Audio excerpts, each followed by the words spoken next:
Bon les gars, aujourd'hui c'est une animation un petit peu différente parce que je l'ai réalisée il y a 3 ans plus ou moins. Alors en fait, il y en a beaucoup en commentaire qui m'ont demandé d'animer de la pâte à modeler.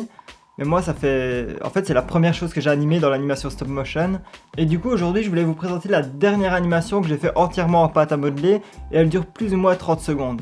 Alors pour vous expliquer la petite histoire, j'étais au Francophonie à Spa en 2014 où il y avait Big Flo et Oli.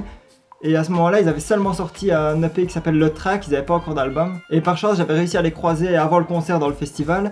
Et je leur avais proposé, je leur avais dit que je faisais des animations et que ça m'intéresserait bien de faire une petite collaboration pour leur réaliser un clip. Et alors ils m'ont dit, bah cool, envoie-nous ce que tu sais faire par mail et les travaux que tu as déjà fait. Mais le problème, c'est que ce que je faisais, c'était uniquement des projets scolaires vu que je venais de finir les cours. Mais alors je me suis dit aussi que j'allais leur réaliser une animation et que j'allais leur envoyer quelques semaines plus tard, pour leur montrer que je m'intéressais vraiment et que j'avais pas juste balancé ça comme ça en fait. Et du coup c'est de cette animation là qu'on va parler. Alors avant de commencer l'anime, j'ai d'abord réfléchi à ce que j'allais faire comme anime. Et je me suis dit que vu que j'avais fait jusqu'à présent beaucoup de plasticine, j'allais rester sur ce thème là pour avoir une sorte de valeur sûre que j'étais certain de faire une animation qui serait plus ou moins correcte. Alors ce que je voulais faire, c'est une animation sur le track, leur premier EP. Et je voulais symboliser chaque titre par un objet.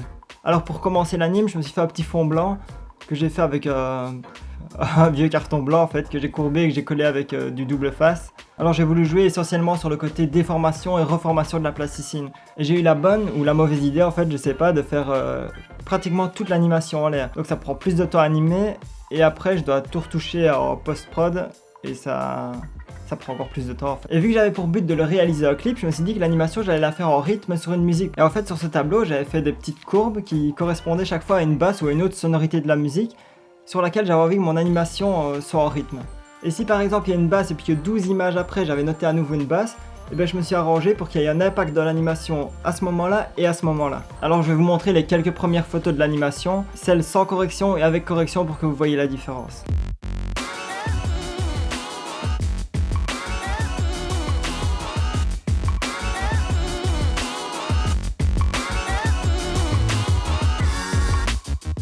Je vous montre la scène la plus longue, je pense, que j'ai dû tourner, c'est quand j'avais fait où je fais voler en l'air 6 billets, ce qui veut dire que les 6 billets doivent chacun être tenus par un support et que je dois garder en tête l'effet de mouvement, de légèreté d'un billet en fait. Bon, après avoir terminé l'animation et avoir tout corrigé, j'ai rajouté quelques petits effets sur After Effects pour avoir un petit truc en plus et voilà, je peux vous montrer le résultat.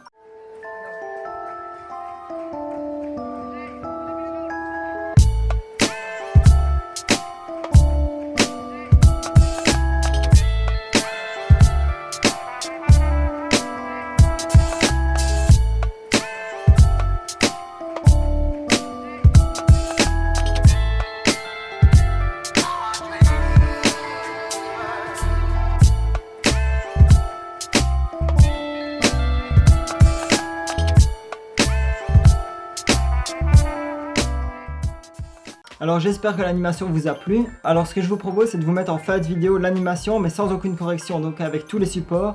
Comme ça vous verrez qu'il y a encore beaucoup de boulot après que j'aille terminer en fait de prendre toutes les photos. N'hésitez pas à me proposer d'autres objets en commentaire même si j'ai déjà ma petite idée pour le prochain. Et je sais pas moi, mets un pouce bleu si tu kiffes la plasticine bleue.